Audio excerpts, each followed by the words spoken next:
Ok, c'est parti. Bonjour à tous et bienvenue donc à ce meet-up dédié aujourd'hui à une longue présentation sur dédiée donc aux solutions Azure Data. Donc, cette présentation vous sera faite par moi-même,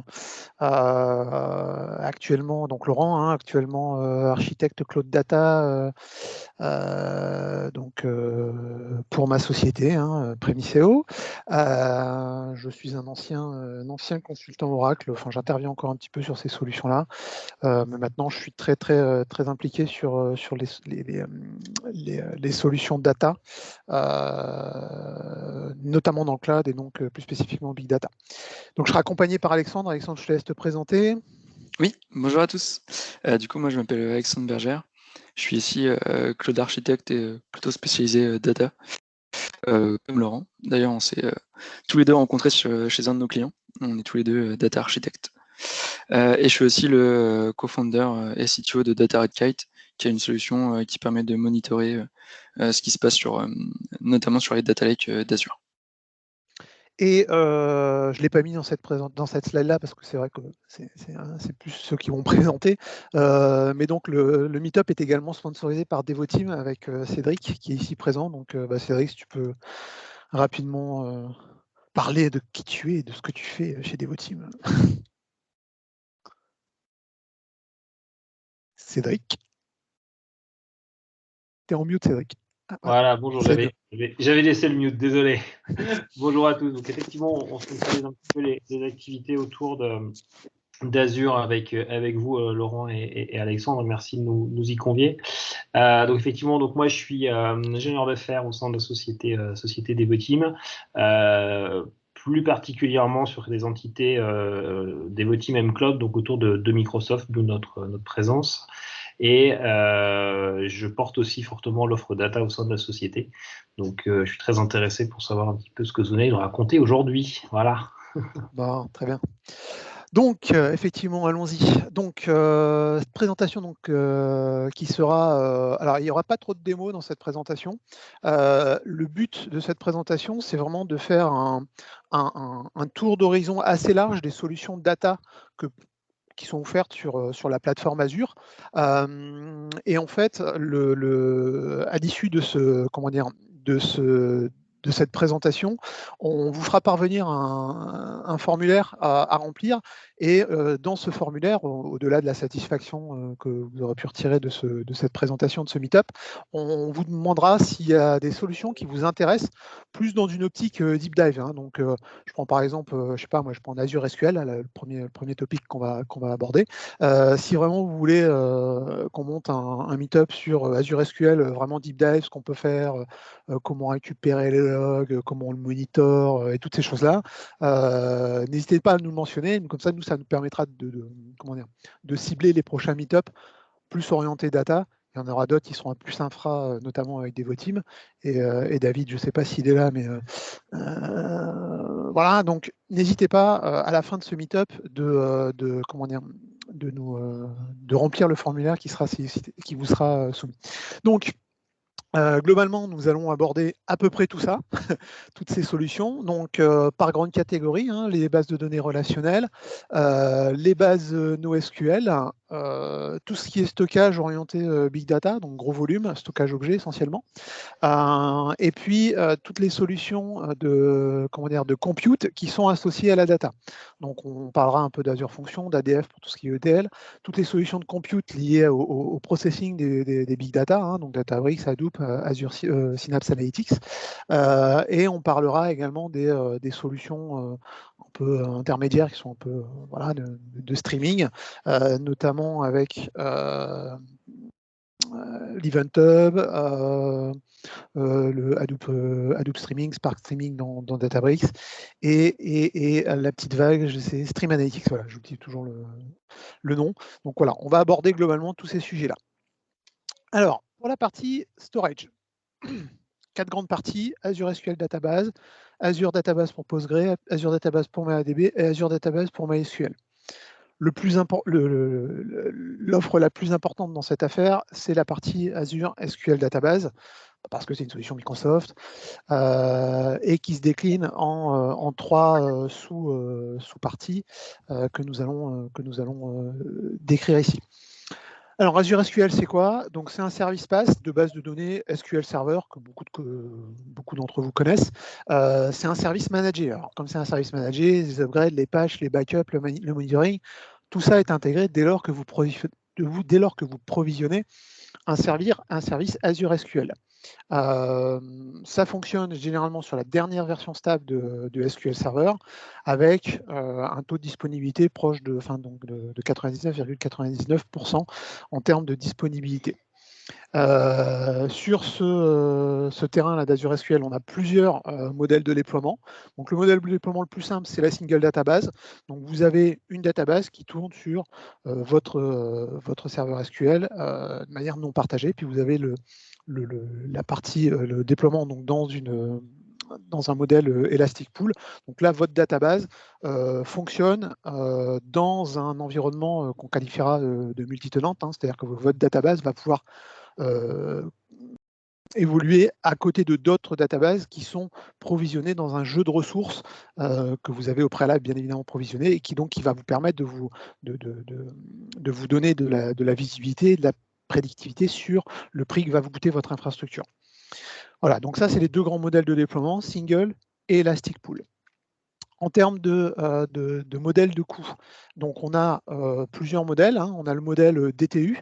Donc modèle de DTU, je vous ai mis le lien qui en fait va vous permettre donc d'acheter entre guillemets un certain volume de DTU, ce sont des Database Transaction Unit, et en fonction du tiers dans lequel vous allez vous situer, donc il y en a 3, Basic, Standard et Premium, vous allez avoir une capacité de CPU, de mémoire, de backup, de performance en IOPS ou ce genre de choses qui va être croissante et bien évidemment plus vous montez dans les DTU et plus vous payez au final.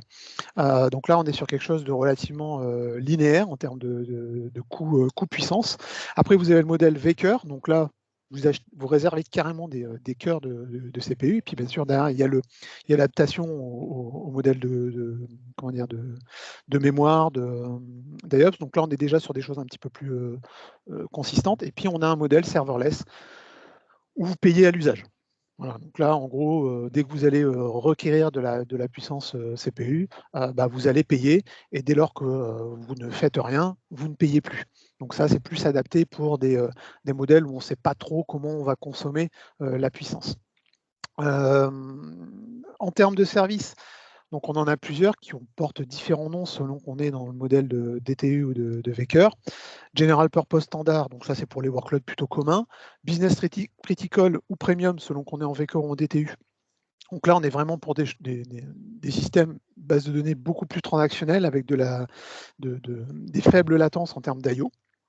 Et puis, vous avez le modèle Hyperscale qui, lui, est décliné uniquement dans le purchase model Vector, qui est pour des grosses bases, au-delà de 100 Tera, qui permettent de faire donc du scale-up, du scale-out, pour avoir de la puissance rapidement et une forte capacité de calcul. L'autre déclinaison, c'est ce qu'on appelle la Managed Instance. Donc avant, on était sur l'Azure SQL standard. Donc là, on est sur la Managed Instance. Managed Instance, c'est la plateforme de prédilection pour faire du lift and shift. Donc vous avez des modèles de workload qui fonctionnent aujourd'hui on-prem sur du SQL Server. Vous avez envie de les migrer sur Azure sans trop de différence. Il y a quand même des différences entre l'Azure SQL et l'Azure SQL Managed Instance. Donc là, celle-là, elle est vraiment plus proche de ce qui se fait au niveau du modèle SQL Server on-prem que vous utilisez, à tel point que donc le purchase model, c'est du Vector, et il y a capacité de faire du Bring Your Own License, du BIOL, dès lors que vous avez des licences SQL Server. Si vous provisionnez de la Managed Instance sur Azure, vous pouvez rajouter vos licences. Le troisième modèle, c'est ce qu'on appelle la virtual machine. Donc là, on est vraiment, comme je vais le montrer juste après, sur du YAS pur et dur. Donc on n'est pas sur du PaaS, là, on est sur du YAS. Vous déployez du SQL Server, comme vous pourrez le faire très classiquement, sur une VM que vous allez provisionner, la VM pouvant être du Linux ou du Windows, parce que depuis quelques années, déjà, SQL Server est disponible sous Linux. Et donc, vous pouvez choisir des versions antiques, de 2008 R2, jusqu'à des versions modernes de 2019. Donc, si on devait comparer tout ça sur un schéma, donc là, en gris, les modèles, on va dire, physical machine, donc les modèles physiques et virtuels. Le YAS, ici, que vous allez provisionner, donc là, ce sera du SQL Server dans une machine virtuelle Azure. Et puis après, au-dessus, vous avez le service PaaS, et voire le SaaS pour le serverless, qui est en fait le modèle Azure SQL Database. Et ce modèle est décliné en plusieurs types, donc le Managed Instance, le Single et l'Elastic Pool, dès lors que vous voulez faire cohabiter dans un modèle un petit peu plus prévisible au niveau des coûts. Voilà, donc ça c'était pour la partie Azure SQL, très standard, base de données relationnelle, qui est très proche d'un modèle SQL Server. Les suivantes, ça va être des adaptations de modèles PaaS, de SGBD, donc Postgres, MariaDB et MySQL. Alors, PostgreSQL, ce qu'il faut savoir déjà, c'est que pour les aficionados de PostgreSQL qui ont l'habitude de faire tourner ça sur un Linux, dès lors que vous allez faire travailler sur du service PaaS PostgreSQL sur Azure, vous allez fonctionner sur un serveur Windows. Alors, il y en a à qui ça va faire choper des boutons. Bon, voilà, sachez que c'est comme ça. Derrière, c'est du back-end Windows. En termes de sync, donc, deux modèles, le modèle single server hyperscale et puis un autre modèle flexible server qui est arrivé. Le modèle single server va de la V9.5 à la V11, donc on n'est pas sur les dernières releases de Postgre qui aujourd'hui de mémoire sont en V13. On peut aller jusqu'à 64 vcœurs selon le SKU qu'on utilise. Donc je vous ai mis les détails dans l'URL, toujours pareil, vous verrez les différents SKU et les différentes possibilités en termes de CPU, de mémoire, d'IOPS, etc. Donc jusqu'à 2 en basique. Le General Purpose peut monter jusqu'à 64 vcœurs. Et le Memory Optimize, lui, est un petit peu moins doté en termes de CPU, mais a des capacités de traitement en mémoire, comme son nom l'indique, plus importantes. On peut installer, donc il y a un certain nombre d'extensions qui sont disponibles. Les backups sont automatiques, c'est un service PaaS, avec une rétention des backups qui peut aller jusqu'à 35 jours. La fréquence des backups et le type des backups va dépendre de votre taille de base de données. Et il y a également la possibilité d'un backup géant redondant sur une autre région pour les SKU General Purpose et Memory Optimized. Donc, vous ne pouvez pas faire ça pour du basique. Donc le basique, c'est plus pour des workloads de dev, de test. Après, dès qu'on passe en prod, c'est du General Purpose ou du Memory Optimized, quoi. Hyperscale, donc là on est vraiment sur des gros volumes, donc on va être plus sur de l'analytique sous Postgres. Donc ça utilise une technologie qui s'appelle Citus, qui permet de faire du scaling horizontal sur plusieurs machines, donc c'est du sharding derrière. Ça permet également de faire la parallélisation de requêtes sur tout ce back-end de serveur qui est disponible derrière. Et donc, c'est très optimisé pour de l'analyse de données qui nécessite des forts volumes et une répartition des traitements sur plusieurs serveurs. Donc, ça se base sur des entités qu'on appelle des serveurs groupes. Et donc, c'est un peu le même modèle que sur du Synapse Analytics, ou plutôt anciennement du SQL Data Warehouse, où en fait on doit avoir une approche d'étude de notre modèle de données pour savoir comment on va les partitionner et comment on va les distribuer au travers de ces différents nœuds de traitement, pour justement ne pas avoir des effets de bord sur les requêtes et vraiment optimiser le partitionnement de nos données par rapport à notre layout de serveur qu'on peut avoir derrière. Et donc là, pour le coup, les backups, vu le volume, ce ne sont pas des backups traditionnels, ce sont des snapshots. Voilà. Donc, sur Hyperscale, on est sur du snapshot. Il y a une autre,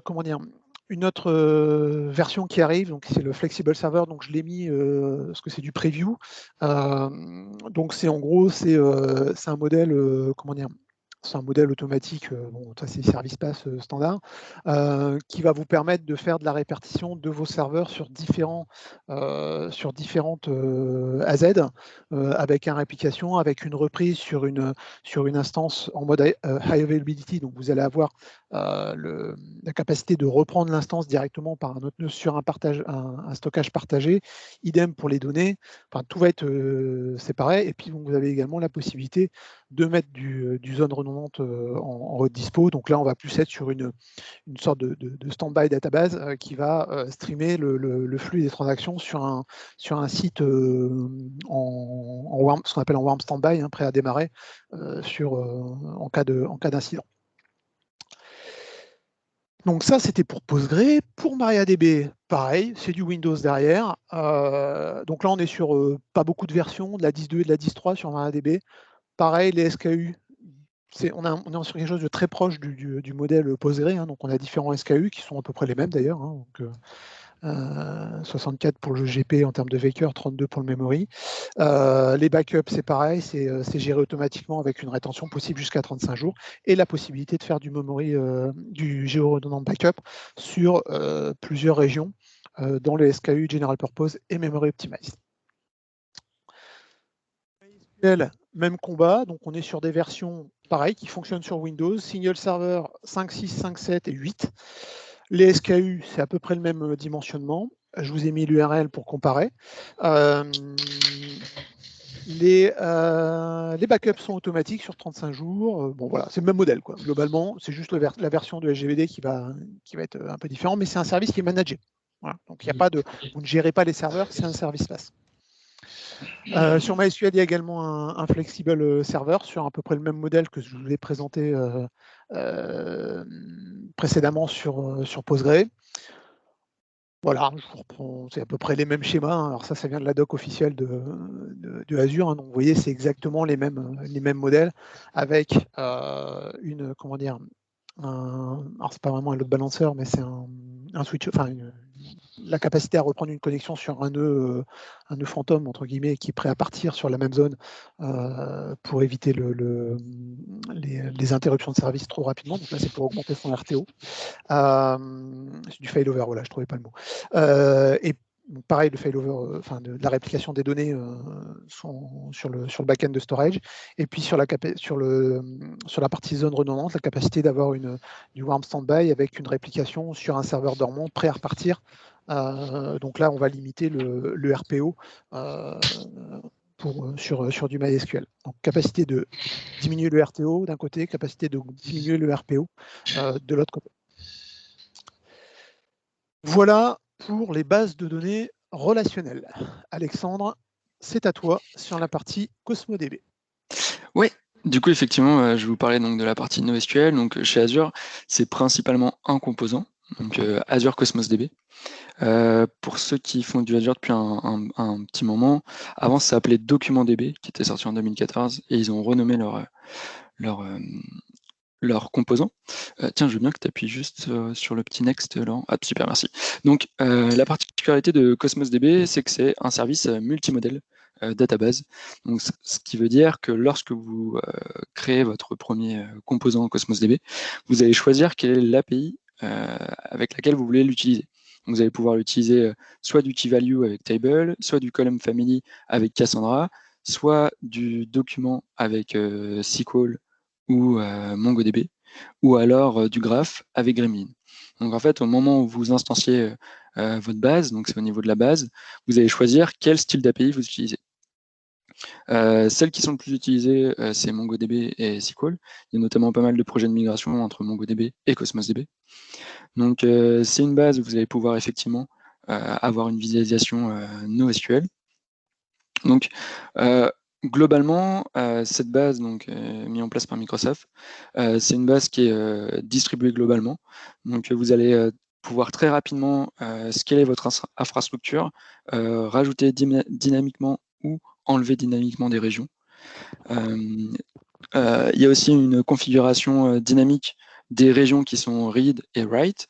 Vous allez pouvoir avoir du multimaster en écriture, du single ou du multimaster.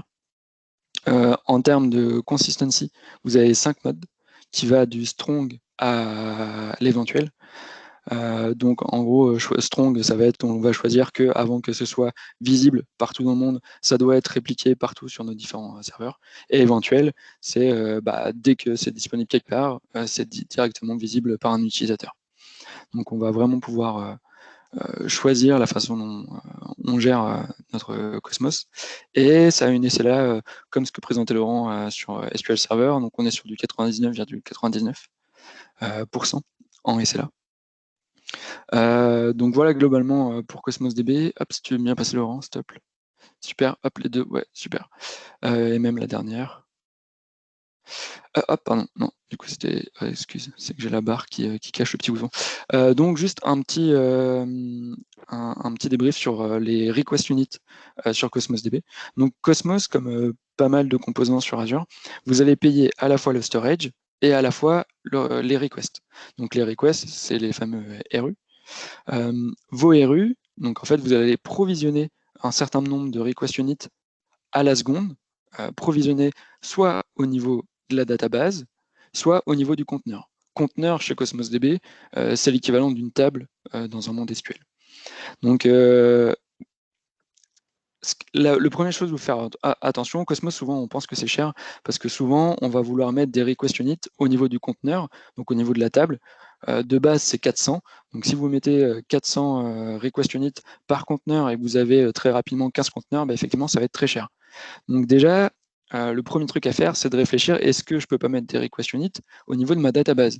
Ce qui fait que si j'ai 10 tables, je vais mettre par exemple 1000 request units au niveau de ma database, et c'est bien moins cher que si je mettais 400 ou 1000 request units pour chacun de mes conteneurs. Sachant que par rapport à la prod et vos différents environnements, on va pouvoir jouer un peu où on peut très bien le mettre au niveau de la base, et pour certains conteneurs qui sont beaucoup plus requêtés les uns que les autres, on va pouvoir mettre du request unit au niveau de ce conteneur spécifique. Donc il faut juste faire attention à ça quand on monte un Cosmos DB pour pas que les prix flambent très rapidement. Donc ça c'était sur la partie du coup NoSQL, donc autour de Cosmos DB sur Azure. Et donc maintenant on va pouvoir passer super. Au niveau des storage Big Data. Donc il y a deux principales storage. Donc il y a le premier qu'on va parler qui est le storage account, et après on verra toute la partie data lake. Du coup pour la partie storage account, donc c'est vraiment la partie stockage objet chez Azure.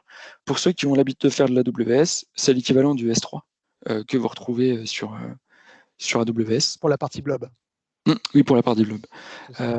Du coup, dans le storage account, en fait, ils ont regroupé 4 composants à l'intérieur d'un même composant qui s'appelle storage account.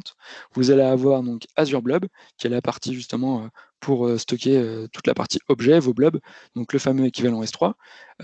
Azure Files, donc qui est la partie disk manager que vous allez pouvoir utiliser. Azure Queue, qui est un système de queuing que vous allez avoir directement intégré, et Azure Table, qui est un composant key value qu'on a en API sur Cosmos DB, où vous allez pouvoir avoir une base de données NoSQL non structurée directement dessus. Donc c'est le composant principal utilisé sur Azure. Je pense que quand vous avez un projet sur Azure, c'est le premier truc que vous allez popper. Ce composant-là et ces 4 différents composants ont été mis ensemble parce que pour Microsoft, ça avait du sens de mettre ces 4 composants dans un seul, qu'ils ont appelé Storage Account, vu qu'ils sont souvent utilisés et pour eux, ils sont liés les uns aux autres. Donc c'est pour ça que ils vont avoir ces 4 storage ces 4 composants ont été mis sous une seule bannière. Hop, je veux bien que tu passes Laurent, s'il te plaît. Juste pour faire un petit... Il y a plusieurs, on va dire 3 grands types de storage que vous allez pouvoir utiliser. Celui que vous allez utiliser la plupart du temps, c'est le General Purpose V2. Donc c'est celui qui va être recommandé, qui va convenir à la plupart de vos use cases, que ce soit pour vos blobs, pour vos queues ou pour vos tables. Le V1, c'est une legacy. Donc c'était en fait juste avant que le V2 sorte, c'était celui qui était utilisé de base. Donc sur vos futurs projets, ne partez plus sur le V1. On va avoir 2 autres modes possibles, le block blob storage, donc qui est uniquement sur du premium, qui est recommandé dans des scénarios où vous avez beaucoup de transactions et vous avez besoin d'une grosse consistency dessus. Donc c'est uniquement pour les blobs en blob et en append. On voit tout en bas le blob storage, pareil, le blob storage, c'est une legacy du block blob storage, donc le blob storage a plus utilisé. Donc partez directement sur du block storage. Et le dernier, c'est sur du file storage, donc c'est du file only storage, donc que si vous voulez faire du files, c'est optimisé pour. Et au niveau des redondances, pour le block storage et le file storage, on a du LRS et du ZRS. Et pour le General Purpose V2, on va retrouver les 6 redundancies proposées par Microsoft. Et justement, pour juste rappeler un peu à tout le monde les différentes réplications possibles sur Microsoft, donc là j'en ai mis les 4 principales. Donc on a le LRS, le ZRS, le GDRS et le RA-GDRS. Donc le LRS, ça va être répliqué sur les trois réplicas sur une zone de Microsoft.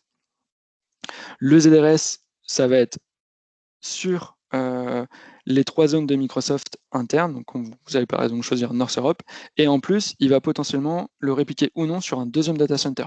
Donc ça coûte un peu plus cher, mais si jamais les 3 availability zones par exemple de North Europe tombent, il aura été répliqué par exemple sur DC France.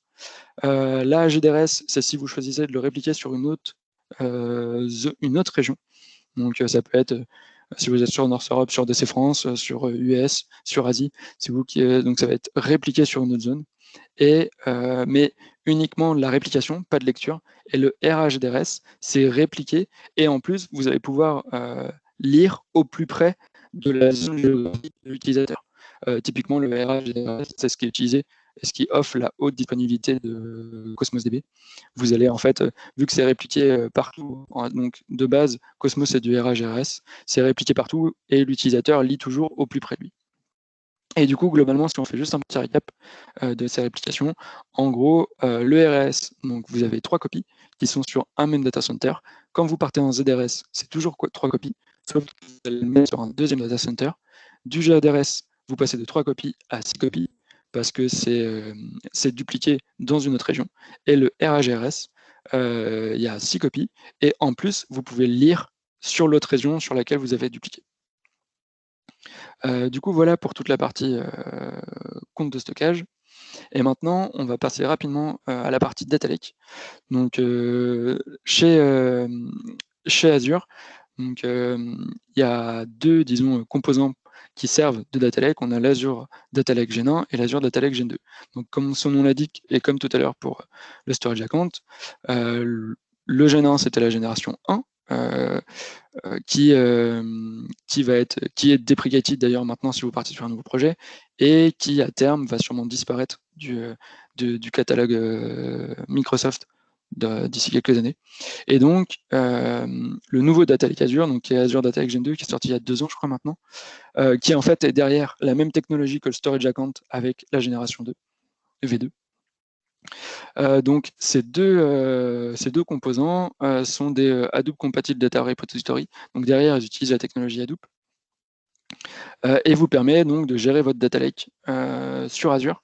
Donc vous allez avoir une scalabilité illimitée, compatibilité Hadoop.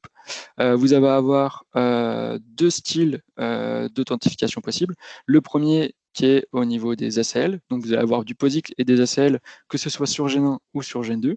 Et sur Gen 2, en plus des ACL, vous allez avoir des RBAC, donc des rôles data qui vont vous permettre de rajouter des droits supplémentaires sur vos data lakes. Au niveau des conteneurs, parce qu'un data lake reste finalement un storage account divisé par conteneur, ou au niveau directement de tout votre data lake, sachant que les rôles RBAC sont supérieurs aux rôles ACL.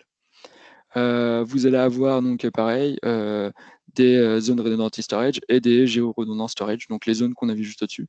Vous allez pouvoir les appliquer aussi à vos data lakes. Sachant que sur le Gen 1, on n'a que de la réplication LRS. Donc voilà pour la partie data lake sur Azure. Et voilà, on a juste une petite slide récapitulative. Donc c'est vraiment globalement très summarisé, mais si vous voulez partir sur un produit de data, enfin vous partez sur une application, vous allez avoir des données semi-structurées, beaucoup d'opérations, potentiellement sur des choses sur plusieurs régions. Derrière, vous allez avoir l'applicatif. Le plus simple, ça va être de passer sur une technologie comme Azure Cosmos DB, donc qui marche très bien avec des web apps et des services produits. Si vous avez un besoin de stocker des fichiers, stocker des photos, stocker des vidéos, stocker du non structuré, vous allez plutôt partir sur de l'Azure Blob Storage, donc directement le stocker sur du blob. Et si vous avez un besoin plutôt structuré, donc un besoin de relationnel classique, là vous allez pouvoir partir sur un des quatre composants que vous a présenté Laurent tout à l'heure. Donc ça, c'était globalement un peu une image de tout ce qu'il y a sur le stockage, enfin une partie de ce que propose au niveau stockage Azure. Maintenant, avec Laurent, on va vous présenter la deuxième partie, qui est la partie compute, donc pour en fait traiter maintenant toutes ces données que vous avez stockées et quels sont les composants que vous allez pouvoir utiliser sur Azure. Donc dans un premier temps, on va avoir tout ce qu'on a appelé nous data. Donc là, on est plutôt sur de la volumétrie plus faible, sur du traitement sur des petits volumes de données ou un traitement très rapide que vous voulez faire. Donc vous allez pouvoir utiliser deux composants principaux, l'Azure Function et Data Factory. Donc le premier, Azure Function. Donc c'est un service serverless de compute qui est offert par Azure. L'équivalent qui est bien connu chez AWS, c'est le service Lambda. Donc Azure Function, c'est l'équivalent de Lambda. Donc vous l'avez vous avez 5 API que vous pouvez utiliser et développer dans vos Azure Functions. Vous avez C#, Java, JavaScript, PowerShell et Python. Donc vous allez pouvoir développer vos différentes Azure Functions. Hop, si tu peux mettre juste après, Laurent. Super, merci. Et donc, ça pourrait être pour plein de use cases différents. Donc, dans des process data, vous allez vouloir créer avoir un endpoint pour votre API, avoir des informations de changement sur un de vos blob storage quand, par exemple, un fichier est uploadé ou un fichier est supprimé. Si vous voulez créer tout un système de workflow serverless, pour votre applicatif, pour derrière, par exemple, le mettre sur un de vos produits. Si vous voulez récupérer des change databases sur votre Cosmos DB, donc à chaque fois que quelque chose est créé ou updaté sur Cosmos, c'est nativement intégré. Ça, on en parlera justement dans un des meetups qu'on fera dédié à Cosmos. Si vous voulez scheduler différentes de vos tâches, là encore, on va utiliser des durable functions, que je vais appeler juste après.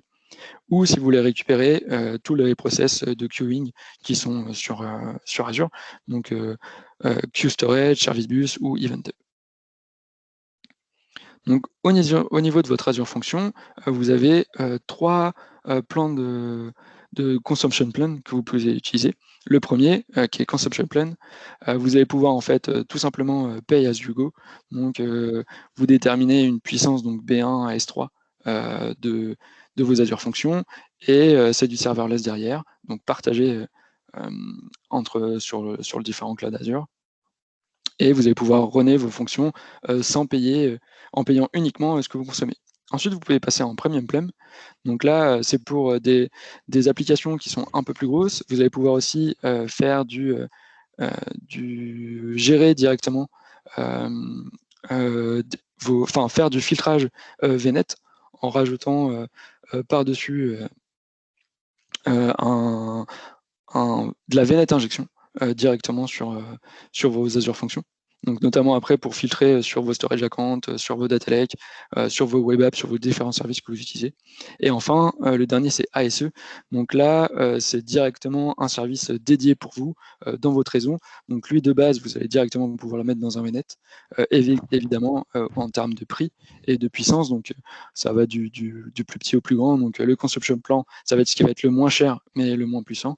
Et l'ASE, c'est un service qui est beaucoup plus cher, mais c'est un service dédié pour vos applicatifs. Juste un petit point sur les durable functions. Donc les durable functions, c'est des Azure Functions mais qui sont spécifiques pour gérer vos workflows. Au départ, Durable Function, c'est un projet open source. Donc aujourd'hui, il existe, il a que 4 API sur 5 de l'Azure Function, donc il n'y a pas Java. Vous ne pouvez pas faire Java dans des Durable Function. Mais en fait, la Durable Function, ça va vous permettre en fait, d'orchestrer directement via Azure Function elle-même vos différentes Azure Functions. Donc typiquement, là, il y a 2 exemples. Je vous ai mis un petit lien sur un article très bien fait qui explique bien ce que c'est qu'une Durable Function.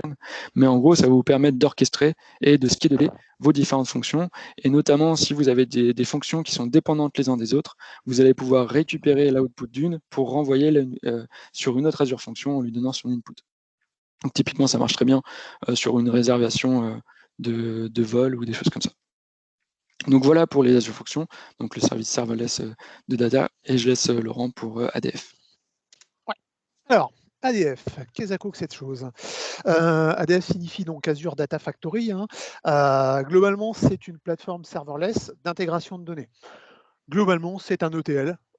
Très classique, comme on peut le retrouver sur des plateformes on-prem ou sur des plateformes d'autres clouders. Je pense notamment à AWS Glue, notamment. À la petite différence, c'est qu'on en parlera peut-être un peu tout à l'heure, on a beaucoup plus de connecteurs aujourd'hui sur Azure Data Factory. Typiquement, ça peut vous permettre d'aller chercher des sources de données sur du S3, donc de pouler de la donnée d'un S3 directement dans Azure Data Factory, de les pouler des requêtes issues de Snowflake. Voilà, donc c'est quelque chose de très large du point de vue des connecteurs de données, là où un Glue va être très orienté source de données AWS. Alors, ça s'oriente autour de ce qu'on appelle des data pipelines, qui est globalement un ensemble logique d'activités. Donc, l'activité va produire des données, éventuellement, va consommer des données, et un ensemble d'activités va constituer ce qu'on appelle un pipeline. Et ce pipeline, on va pouvoir le scheduler, le monitorer, le manager. Donc ça, c'est le concept globalement de data pipeline. Après, on a différents types de pipeline. Donc on a le plus simple, c'est ce qu'on appelle la data copy. Donc là, vous avez une activité de transfert de données à faire, je sais pas, d'un data lake Gen 1 vers un data lake Gen 2. Vous allez faire un pipeline de data copy. Si vous voulez faire un pipeline un petit peu plus de transformation de données, tel qu'on pourrait le faire aujourd'hui dans un ETL type Talend, par exemple, on va utiliser du data flow. Donc là, on va avoir une activité de transformation de données. Donc là, je vous ai mis un petit exemple d'une transformation bête et méchante qui va prendre des données dans une table Azure SQL, des données d'un CSV se situant sur un data lake, qui va nous faire une belle inner join à partir de ces deux sources de données qu'on va schématiser quelque part. On va caractériser le schéma, on va donner les clés de jointure, le type de jointure, est-ce que c'est de la hauteur, est-ce que c'est du right join, du left join, de l'inner join, du produit cartésien, enfin on peut faire tout. Une fois qu'on va avoir fait cette jointure-là, on va faire la sélection des colonnes qui nous intéressent, on peut rajouter du filtre, enfin on peut rajouter plein de choses, et ce résultat, je vais l'injecter dans un sync de type JSON. Voilà. Donc là, on est clairement sur une transformation très basique. Petite différence, les data flows nécessitent derrière d'implémenter une usine à transformation. Donc généralement, il faut instancier des VM qui vont faire le compute de toute cette transformation. Et donc généralement, il y a un petit coût supplémentaire dès lors qu'on fait du data flow. On peut également intégrer du S2IS, qui est l'ETL on-prem de Microsoft, avec Data Factory. Et on a également une intégration à Git, si on veut toutefois versionner ces pipelines, les mettre dans un contexte de DevOps. Voilà. Donc il y a tout à fait possible de raccrocher son ADF à un repo Git. Il y a également, donc, comme je disais tout à l'heure, au niveau des pipelines, la capacité de scheduler les pipelines qu'on va lancer. Donc on a un scheduler interne dans ADF. On peut également utiliser l'API REST qui est fournie avec le produit, des calls PowerShell, ou même utiliser le SDK .NET ou Python qui permet de s'interfacer et de scheduler nos jobs sans aucun souci. Chose importante quand on fait de l'Azure Data Factory, c'est de considérer le runtime, c'est-à-dire où est-ce que va se faire le traitement en soi. Et donc là, on a 3 grandes catégories. On a le runtime Azure. Donc là, on va être clairement dans du pur serverless. Donc ça va être géré côté Azure.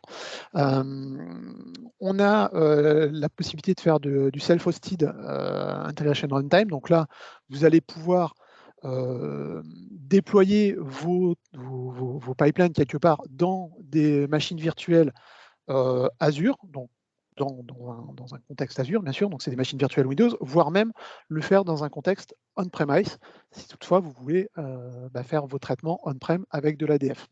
Et puis le troisième, c'est du S2IS. Donc là, on va lancer des packages dans S2IS qui vont venir s'interfacer à ADF. Donc je vous ai mis tous les types d'activités qui sont possibles dans les différents runtime.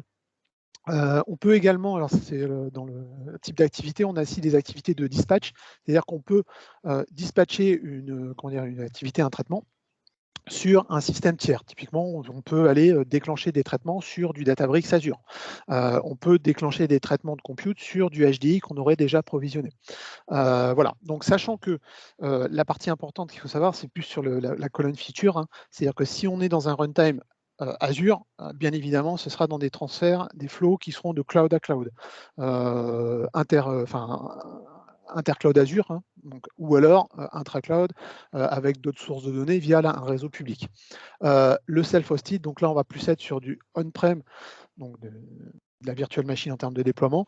Donc, on va pouvoir faire du cloud à cloud, si on veut maîtriser les flux, typiquement, si on veut faire de l'intégration VNet ou ce genre de choses, mais ça peut être aussi intéressant quand on veut faire des transferts de sources de données qui sont on-prem avec des sources de données qui sont dans le cloud. Et c'est intéressant aussi, cette solution-là, quand les connecteurs ne sont pas disponibles. Donc on peut intégrer ses propres connecteurs via des drivers particuliers ou ce genre de choses. Et le S2IS, donc le 2SIS, c'est privé ou public, là, peu importe. Voilà, donc ça c'était pour la partie intégration de données via ADF. Donc maintenant sur la partie compute big data, donc on va avoir les 3 grands services qui sont voués à faire du compute, mais à plus grande échelle, là pour le coup, donc en termes de volume de données, donc que sont Databricks, HD Insight et Synapse Analytics. Et donc, on va commencer avec Databricks, avec Alex. Yes, du coup, juste pour faire un petit rappel, mais Spark, c'est un framework du coup open source qui permet de faire du calcul distribué et qui comporte 5 API, R, SQL, Python, Scala et Java. Donc par-dessus, il y a des libs en plus qu'on peut utiliser, les data frames, streaming, MLlib et Graph. Donc le Spark, donc ça permet de faire du calcul distribué. C'est assez complexe à mettre en place. Donc il faut évidemment un master, voire plusieurs masters, des workers autour, tout un écosystème Hadoop. Et du coup, donc Spark, ça a été créé à Berkeley par des universitaires.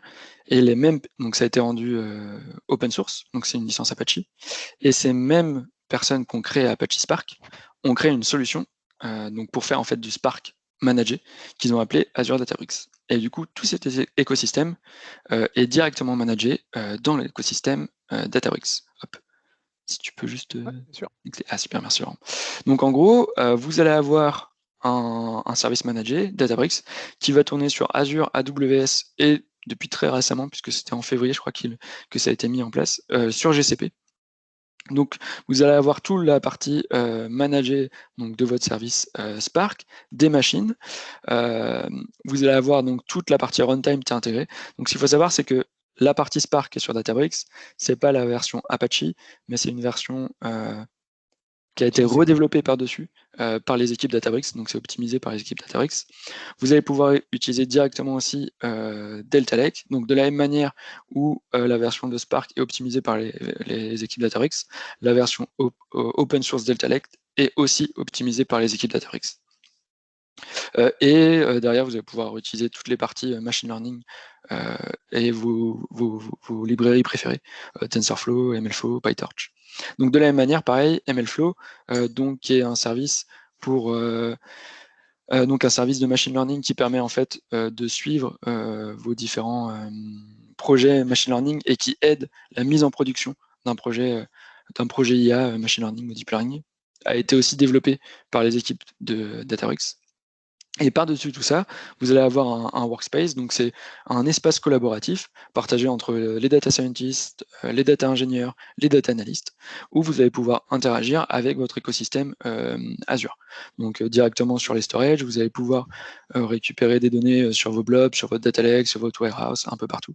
Des données de streaming que vous allez pouvoir récupérer par exemple sur Kafka. Et derrière, vous allez pouvoir repousser ça sur du streaming, sur un dataware, sur un SQL database, directement sur Power BI. Donc l'idée, c'est que c'est un service managé, donc qui vous abstrait complètement la couche infrastructure. Donc vous n'avez pas à gérer vous-même votre session, à créer vos machines, à gérer entre votre master et vos différents workers, et vous faites un focus directement en fait sur le code, sur la partie applicative. Alors, ce qu'il faut savoir aussi, je t'interromps Alex, hein, c'est que sur les 3 clouders où est disponible Databricks, il faut savoir que c'est sur Azure où c'est le plus, où Databricks est le plus managé. Alors que si c'est sur de l'AWS, c'est un service de marketplace, pareil sur Google.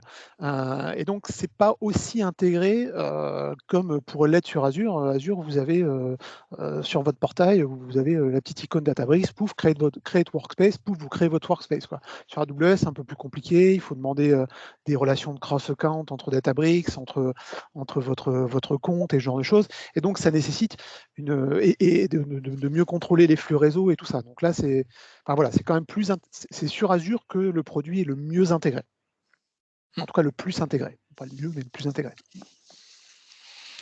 Et justement, en termes de sécurité, sur Databricks, vous allez avoir du SQL de la VNet injection, et notamment maintenant avec une nouvelle feature qu'ils ont sortie qui s'appelle No Public IP, vous allez vraiment pouvoir intégrer Databricks dans votre cloud privé, si vous souhaitez utiliser un cloud privé.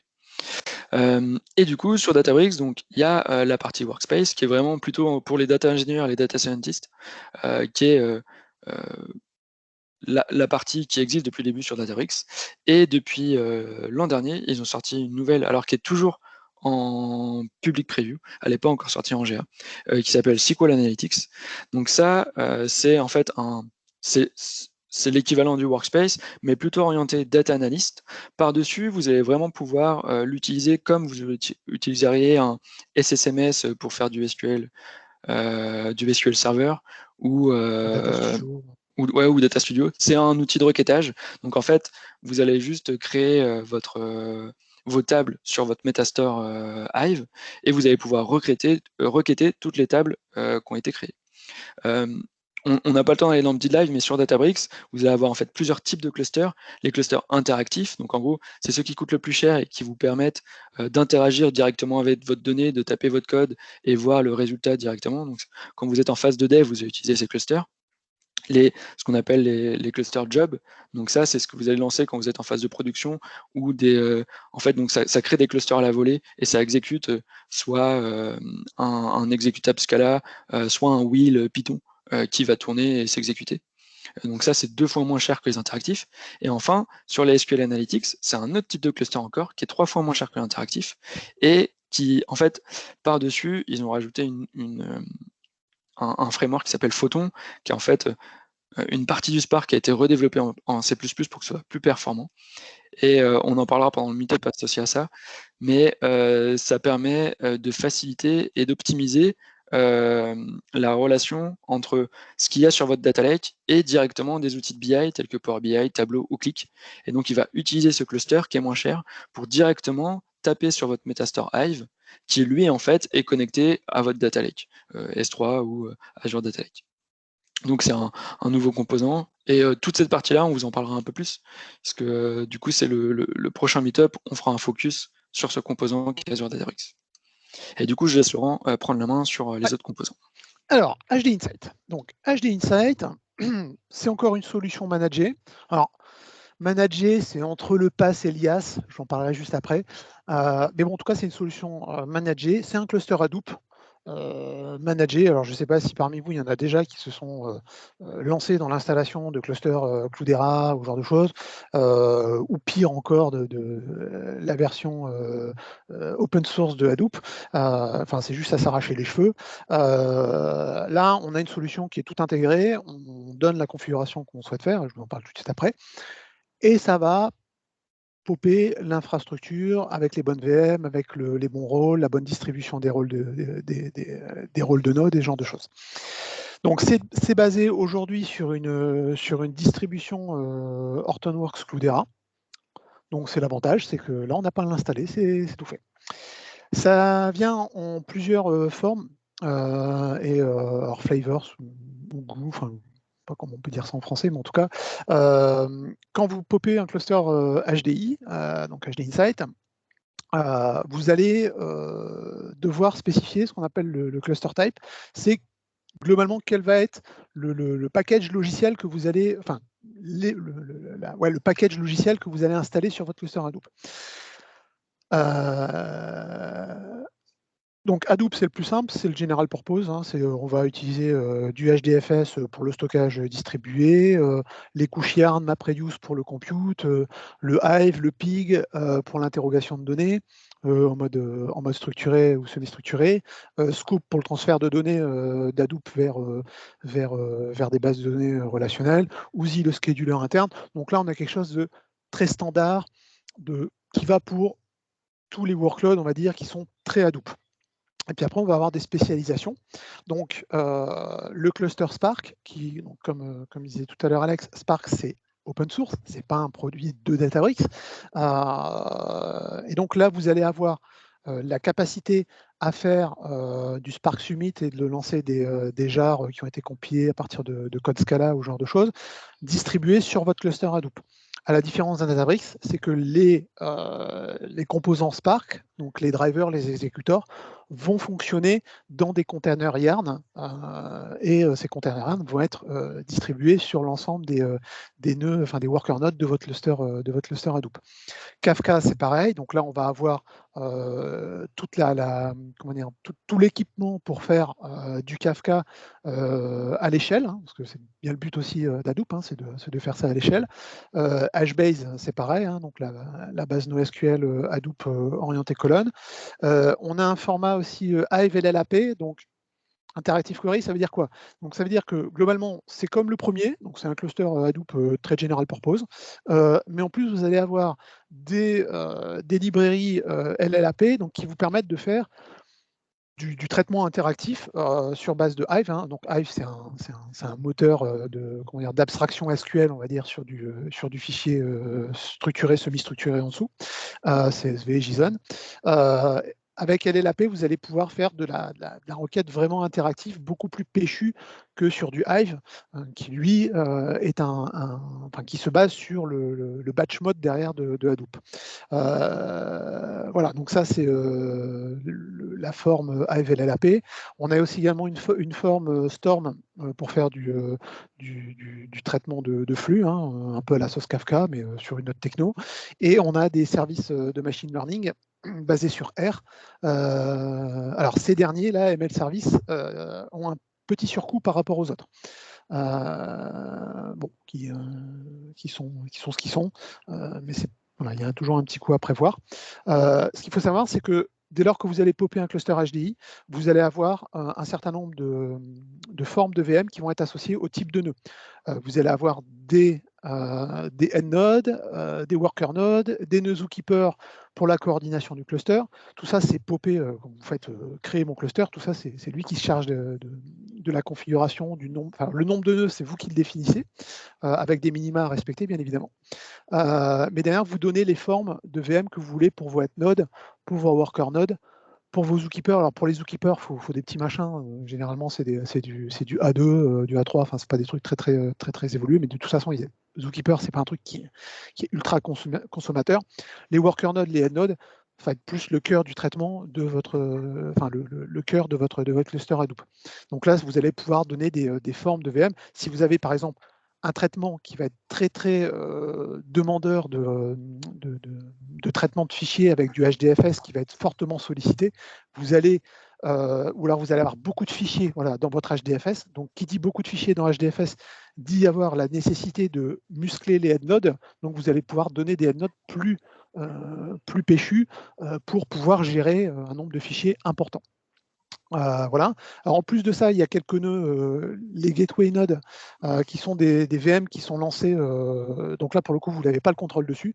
Mais une fois que vous êtes connecté à vos headnodes ou à vos worker nodes, vous verrez que dans le TC host des machines, c'est du Linux derrière, on a toujours ces gateway nodes qui sont généralement des machines qui commencent par GW. Chose importante aussi, quand vous créez un cluster HDI, il vous faut forcément un storage compte associé à votre cluster HDI. Soit c'est du Azure Storage standard, storage compte ou storage compte Gen 1. Dans ce cas-là, vous avez des librairies qui vous permettent d'accéder au storage compte et au data lake Gen 1. Si vous associez ça à un compte de stockage Gen 2, vous allez pouvoir accéder à des ADLS Gen 2 avec les librairies déjà embarquées à la création de votre cluster. Donc ça, c'est pareil, il faut savoir dès lors qu'on va popper un cluster HDI, si derrière notre cible, c'est d'aller attaquer de la DLS Gen 2, il vaut mieux embarquer un storage compte activé Gen 2 pour le stockage des libs et des librairies, et des binaires, pardon. Et on peut également rattacher des metastores externes, parce que des clusters HDI, ça coûte cher. Malheureusement, on n'est pas encore sur l'équivalent de MR chez AWS, où on peut popper un cluster HDI pour le besoin d'un traitement, c'est-à-dire j'ai un traitement Scala qui dure 1 heure, je le lance, je pop mon cluster, je lance mon traitement, et à la fin de mon traitement, le cluster s'éteint de lui-même. Ça, aujourd'hui, on ne peut pas encore le faire, à moins de faire des runbooks, des choses un petit peu plus évoluées. Alors, je me demande si c'est pas dans la roadmap, cette affaire, mais bon, toujours est-il qu'aujourd'hui, c'est pas encore actif.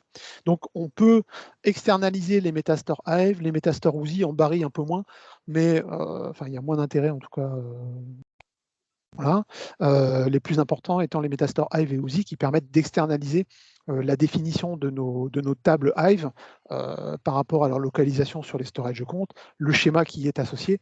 Comme ça, à chaque fois qu'on recrée le cluster HDI, on va récupérer nos informations dans ces Metastore.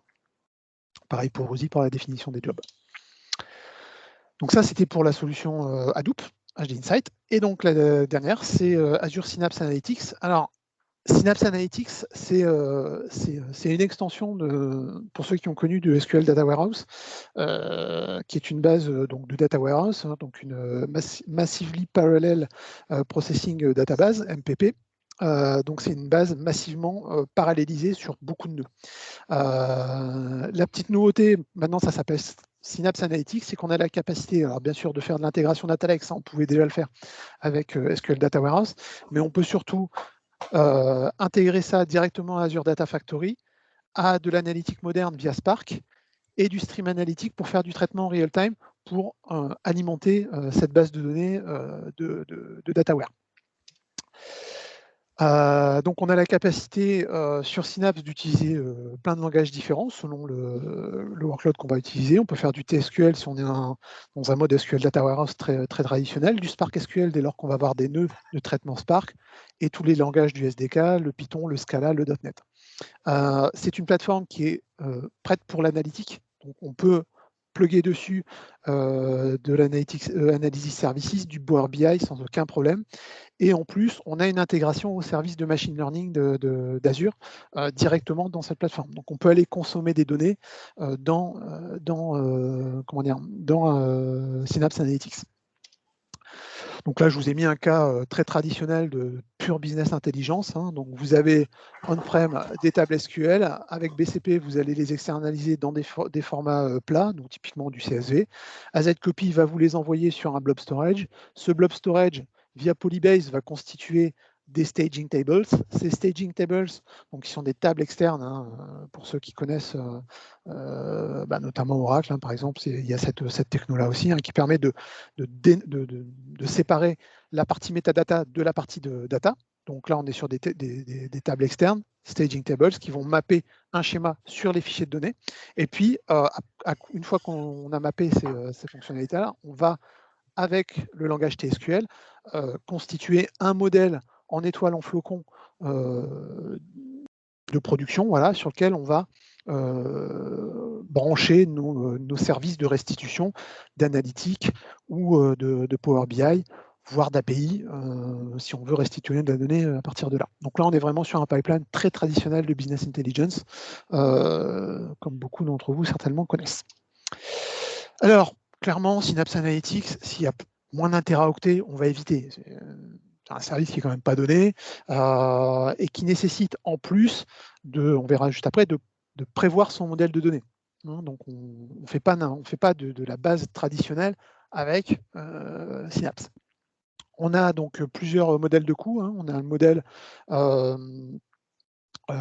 provisionner Synapse, donc là on va provisionner des ressources dans des pools qui vont être associés donc pour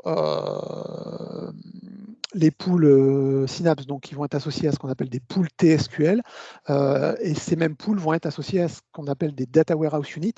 Donc là encore c'est pareil. Ça va être une unité qu'on va payer. Plus on va en avoir, et mieux ce sera pour nous, mais plus ce sera cher aussi, qui permettent de donner un niveau de parallélisme, un niveau de CPU, un niveau de stockage, non, parce que derrière le stockage vient en plus, mais généralement de capacité de compute, de mémoire et de degré de parallélisme de nos requêtes, parce qu'on sait que dans des bases de data warehouse, le degré de parallélisme est une des clés de la réussite des traitements. On va payer également le stockage, qui est optionnellement géoredondant, donc forcément qui sera plus cher. Géoredondant, ça veut dire qu'il est sur deux régions. On a la capacité de faire du Synapse serverless, donc là vous consommez un peu à la demande. Si vous faites du Spark, vous allez provisionner des pools Spark, des pools de traitement Spark sur lesquels vont être traités vos traitements Spark, que ce soit du PySpark, du Scala ou du Spark SQL. Et des pipelines, donc Synapse, qui vont en gros permettre à ADF de fonctionner au sein même de Synapse Analytics. Donc en termes d'architecture, je vais passer très rapidement sur cette zone-là, mais ça c'est ce qui se passe derrière, c'est-à-dire qu'on a un nœud de contrôle avec une base de données locale, et puis après derrière on a un système de distribution massif sur plein de nœuds, donc ce qu'on appelle des compute nodes, qui eux vont réaliser le traitement sur la base d'un stockage lui également parallélisé. Donc on a une parallélisation au niveau du stockage, au niveau du compute. Voilà. Et donc la clé de tout ça, ça va être l'alignement de nos données par rapport au node compute. Et donc comme je vous disais tout à l'heure, la clé de la réussite d'une implémentation de Synapse Analytics, c'est le layout de données et la façon dont on va partitionner nos données. Donc, tout ça passe par la façon dont on va globalement, comme je disais, saucissonner nos grosses tables. Donc là, on rentrera plus dans le détail si vous êtes intéressé par un deep dive, mais globalement, retenez qu'il y a 3 modèles de distribution des tables. Il y a la table distribuée par hash. Donc là, sur notre clé de partitionnement, on va lui associer une fonction de hachage qui va faire en sorte que toutes les clés de cette même clé de partitionnement vont se retrouver physiquement associé à un même compute node et sur un nœud de stockage.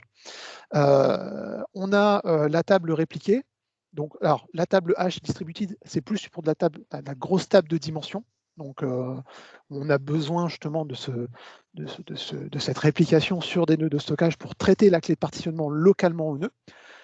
Le format répliqué, qui est lui plus fait pour des tables de dimension, où là, on va prendre notre table et on va, comme la table de dimension est par essence petite, donc c'est inférieur à 2 Go sur les préco de Microsoft, la ventiler sur tous les nœuds. Comme ça, on sait que, quoi qu'il arrive, si on joint une dimension à la clé de partitionnement de la table de fait, on est sûr et certain que la jointure se fera localement sur le compute node et sur le nœud de stockage associé.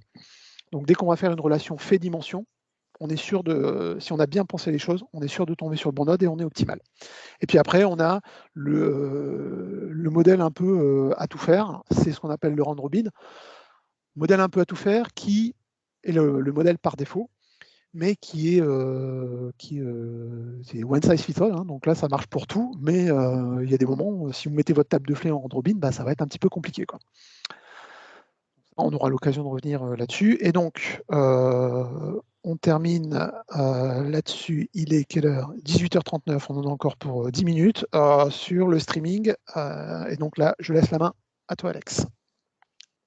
Yes. Du coup, la dernière partie donc, sur le streaming, on va parler de 3 composants principaux. Donc Stream Analytics, faire du Kafka sur HDI et faire du Spark Streaming sur Databricks. Azure IoT est un peu à part et je vais en parler juste après. Donc le premier, Azure Stream Analytics, qui est le service de streaming managé sur Azure. Donc c'est un service qui est en passe. Donc vous allez utiliser Stream Analytics. Il fonctionne alors. Il est très simple, vous allez lui donner une source. Alors sur Stream Analytics, la contrainte, c'est qu'il n'y a que 3 sources possibles. Ça va être Event Hub, IoT Hub et Azure Blob Storage. La petite subtilité, c'est que vous allez pouvoir rajouter à Stream Analytics des référentiels qui peuvent être soit sur SQLDB, soit sur Blob Storage, et des modèles qui peuvent être sur Azure ML. Donc vous allez récupérer cette source de données en source, rajouter potentiellement vos référentiels. Vous allez faire vos transformations qui sont alors c'est du TSQL, mais ça prend pas tout le scope de TSQL, de SQL Server, donc c'est un peu uniquement une sous-branche du TSQL. Léger, ouais. Donc vous allez faire du TSQL dessus. Vous allez pouvoir faire des UDF en C# ou en JavaScript aussi. Et vous allez ensuite avoir une Syncs, donc vous allez pouvoir repousser vos données soit dans des bases de données comme Azure Synapse que montrait Laurent, ou alors dans du stockage plus classique comme du SQLDB directement sur votre data lake, Gen 1 ou Gen 2, sur un Cosmos ou du Blob Storage. Vous allez pouvoir aussi pusher directement en stream sur Power BI. Sur Power BI Online, vous avez un connecteur Stream Analytics qui vous permet de récupérer directement la donnée. Ou alors, vous allez pouvoir faire de l'alerting via Event Hub, Service Bus ou des Azure Functions.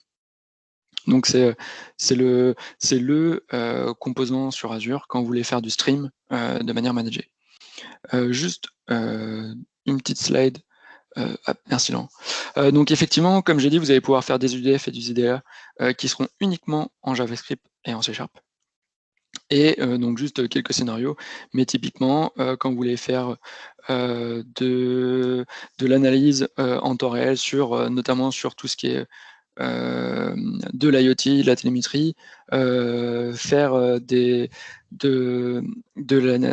stream sur des logs de vos services web, sur des données géospatiales, sur de la détection d'anomalies par exemple, d'où l'intérêt de pouvoir avoir des modèles de machine learning sur Azure ML avec Stream Analytics. Donc voilà, donc ça c'était pour le service manager d'Azure. Prochain composant qui est pas vraiment un composant de stream en tant que tel, mais on l'a mis là parce qu'en fait, donc c'est le composant Azure IoT Hub. Azure IoT Hub, en fait, ça envoie des données en temps réel, donc c'est pour ça qu'on l'a mis ici. Mais Azure IoT Hub, en fait, c'est le service d'Azure qui est vraiment la passerelle entre vos IoT et Azure. Donc vous allez utiliser ce service pour réexposer toutes vos données de télémétrie, donc toutes vos données IoT, dans Azure. Et c'est ce service qui va être consommé par vos différentes applications pour récupérer l'IoT. Donc, Azure IoT Hub, c'est vraiment le service pour faire du big data streaming avec votre service IoT. Et l'avantage, c'est qu'il est bidirectionnel. Donc, l'avantage d'IoT Hub, c'est que vous allez pouvoir recevoir des données dans Azure, mais vous allez pouvoir aussi renvoyer des données sur vos services IoT, s'ils sont en écoute. Alors le schéma en dessous, il y a une petite coquille dessus, parce que c'était pas censé représenter Azure Event Hub, mais Azure IoT Hub, mais c'est une parfaite transition avec la slide suivante. Donc la différence en fait entre Azure IoT Hub et Event Hub, globalement, les deux vont permettre de récupérer en input vos services IoT. La différence, c'est que IoT Hub est vraiment le service préconisé par Azure. Il est plus robuste, il est plus performant et il vous permet, il a des capacités supplémentaires. Déjà, le bidirectionnel qui est possible uniquement via IoT Hub. Et ensuite, il a quelques caractéristiques supplémentaires qu'on ne trouve pas sur Event Hub, notamment des protocoles supplémentaires, des systèmes d'authentification qui sont différents, Device Stream qui est encore en preview, et IoT Edge qui commence à être pas mal utilisé, qui est uniquement disponible sur IoT Hub. Donc ça, c'était un peu un aparté dans cette partie stream, mais IoT Hub, c'est le service pour gérer votre IoT sur Azure. Ensuite, on va très rapidement parler de 2 autres composants avec lesquels vous pouvez faire du stream sur Azure. Le premier, c'est Azure HD Insight. Donc, c'est comme l'a montré Laurent tout à l'heure. Donc, en fait, HD Insight, derrière, en fait, c'est du pseudo YAS, pseudo pass pour faire en fait de la Hadoop. Et sur Hadoop, vous pouvez utiliser directement du Kafka. Donc, en fait, dans les types de clusters que vous pouvez choisir sur HDI, il va avoir Kafka que vous pouvez utiliser. Donc, en choisissant ça, vous allez avoir 2 headers, un ou plusieurs nodes pour Zookeeper, et vous allez avoir vos workers. Donc sur vos workers, vous allez avoir en fait derrière, géré par HD Insight, vos différents brokers, donc de manière classique, comme ce que ça marche. Donc derrière, en fait, c'est vraiment du Kafka managé par Azure. Vous allez pouvoir définir vos brokers, vos partitions, vos topics, et les consommer sur vos différents services. Alors c'est vrai qu'on n'en a pas parlé, mais on aurait pu aussi rajouter HD Insight Storm, mais c'est une shape qui est un peu récente, Storm, sur HDI. Donc, bon, on ne l'a pas mise, mais... Et la dernière partie, donc, c'est de faire du Spark Streaming sur Databricks. Donc Spark Streaming, c'est la partie stream de Spark. Donc vous allez pouvoir récupérer en entrée pas mal de choses, notamment du Kafka, qui est pas mal utilisé, ou du Kinesis. Faire tout votre système de transformation en Scala ou en PySpark sur Spark, pour le repousser, soit directement dans du storage, soit dans un autre topic Kafka. Donc du coup, pour faire du Spark Streaming, la techno la plus adaptée sur Azure, ça va être Azure Databricks. Donc on ne l'a pas mis là aussi, mais vous pourriez faire du Spark Streaming directement sur HDI, de la même manière qu'on fait du Kafka. Donc on a fini de parler avec Laurent d'un peu tous les outils data qu'on peut trouver sur Azure. Maintenant, on veut juste faire 2 petits points. Le premier, c'est sur les outils que vous allez pouvoir utiliser sur Azure pour traiter un peu vos données. Le premier, c'est Azure Data Studio. Donc, c'est une plateforme qui va vous permettre de connecter directement à vos différentes bases, notamment SQL Data Warehouse, donc la partie Data Warehouse qui est sur Synapse, et Azure SQL Database. Donc, c'est l'outil... si vous avez utilisé du SQL Server on-prem, c'est un peu l'équivalent des SSMS, mais ils l'ont un peu recustom avec un design un peu différent. Donc Azure Data Studio, ouais, plus sympa. Vous pouvez aussi utiliser SSMS, hein, on ne l'a pas mis là, mais SSMS que vous utilisez sur SQL Server, vous pouvez l'utiliser pour vous connecter à du Azure SQL Database, par exemple. Donc on va avoir Azure Data Studio qui ressemble vraiment aux outils, aux IDE qu'on trouve sur du on-prem. Ensuite, on va avoir Storage Explorer.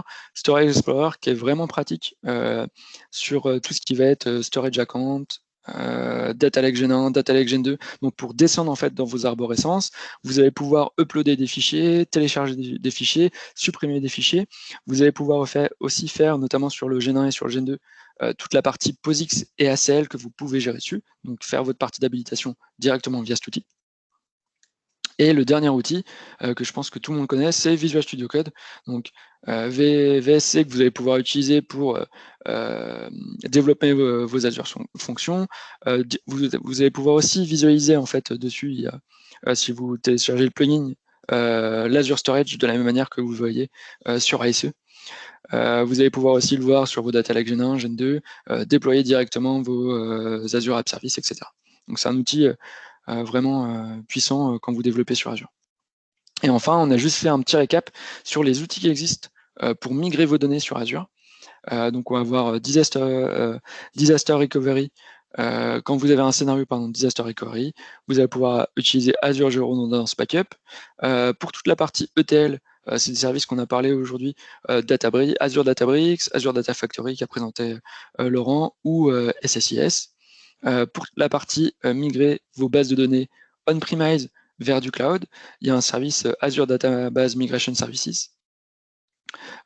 Pour garder le delta entre vos bases, databases, que ce soit sur du on-prem ou de l'on-premise, ou entre différentes bases cloud, vous allez pouvoir utiliser Azure SQL Data Sync. Et pour détecter des conflits. En fait, quand vous faites un plan de migration entre votre on-prem vers le cloud, vous allez pouvoir utiliser Data Migration Assistant pour vous aider et vous accompagner à faire votre plan de migration entre l'on-premise et le cloud.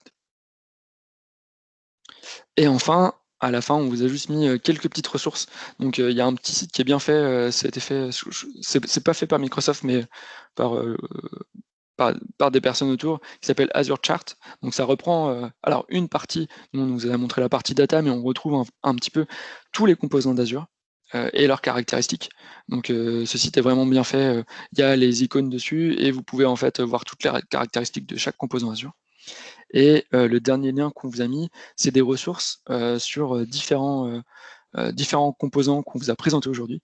Donc ça, c'est des ressources sur Microsoft Learn qui sont vraiment bien faits.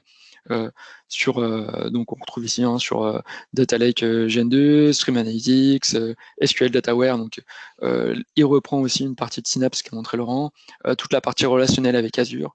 Donc n'hésitez pas à utiliser les ressources de Microsoft Learn qui sont plutôt bien faits sur les différents composants Azure. Puis bon, vous avez vu dans la présentation, on a disséminé des liens, des blogs, des liens directement sur la doc.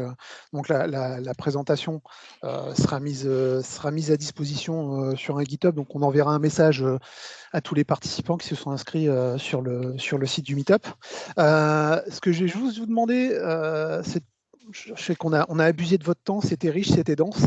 Je l'ai mis dans le chat, alors. Ouais, super. Donc, Alex vient de vous mettre le lien dans le chat. Si vous pouvez prendre 2 minutes encore de votre temps pour remplir ce formulaire, pour nous donner votre satisfaction, bien évidemment, ça nous est ultra important. Mais vous verrez, il y aura surtout une question qui nous intéresse pour le futur de ce meet-up, c'est de savoir où est-ce qu'on doit investir notre temps pour vous présenter des sujets qui vous intéressent. Et donc parmi toutes les solutions, là, bon voilà, Azure SQL, HD Insight, patati patata. Bah voilà, vous cochez celle au pluriel qui vous intéresse, et donc nous on fera un récap et on pourra prévoir les prochains meet-up. Le prochain de ces meet-up donc vous sera annoncé, en tout cas le meet-up data, parce qu'on va en faire un plus infra avec Devoteam prochainement. Mais en tout cas, le prochain meet-up data, on vous propose donc un deep dive dans Azure Databricks où on verra les capacités de data engineering, tout ce que vous a expliqué Alex tout à l'heure sur les différents types de clusters, comment on les lance. Enfin, on sera vraiment là pour le coup, il y aura très peu de slides et beaucoup de démos. Et on est en train de voir avec les personnes de Databricks pour même mettre directement quelqu'un de Databricks pour nous présenter certains aspects, notamment plus orientés machine learning. Mais ça, on est encore en train d'en discuter. Voilà, donc ça, ce sera le prochain meet-up orienté data. Date à convenir, je crois que c'est d'ici un mois ou un mois et demi, 2 mois, je sais plus. Ouais, je crois qu'on avait dit mi-juin à peu près. Voilà, c'est ça. On reviendra vers vous pour la date exacte. Voilà, donc je ne sais pas si vous avez des questions. Je suis désolé, ça a été riche, ça a été dense. Si vous avez des questions, on est à dispo, n'hésitez pas.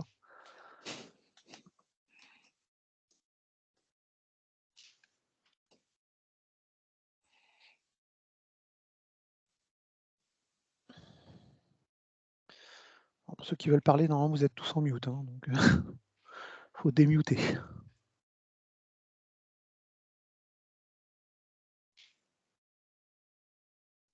J'ai pas de questions pour le coup. Ah bah c'est cool.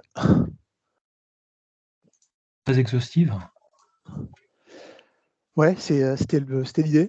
Après, et après, je sais pas, voir à travers les différents use cases, quels seraient les types de techno à privilégier par rapport à des use cases peut-être un peu plus. Ça, on pourra peut-être, le cas échéant, les mettre dans les présentations deep dive, plus des cas d'utilisation. Oui, oui. Merci en tout cas. Bah, de rien. Merci à vous pour votre attention. Et juste pour un petit, comme l'a dit Laurent, donc on va mettre à dispo les slides sur le GitHub du Meetup Azure Lille, et Laurent a enregistré la vidéo et on le mettra, on a créé une chaîne YouTube, donc on va mettre maintenant tous les Meetups seront dispo, si vous l'avez loupé ou vous voulez le revoir, on les mettra aussi à dispo sur la chaîne.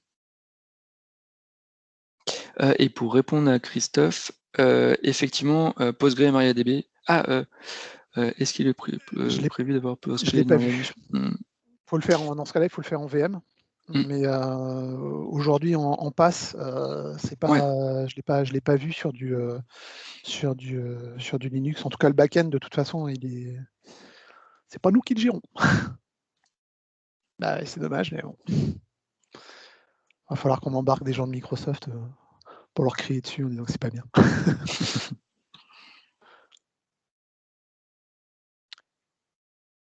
De rien, Christophe. Bon, bah, s'il n'y a pas d'autres questions, on vous remercie de votre attention, on vous libère. Et puis encore merci d'avoir tenu tout ce temps.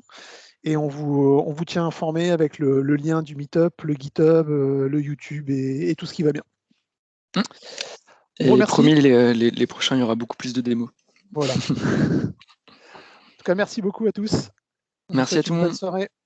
Merci à vous. Bonne soirée. Bonne journée. Merci, Bonne soirée. Bonne soirée. Au revoir. Bonne soirée.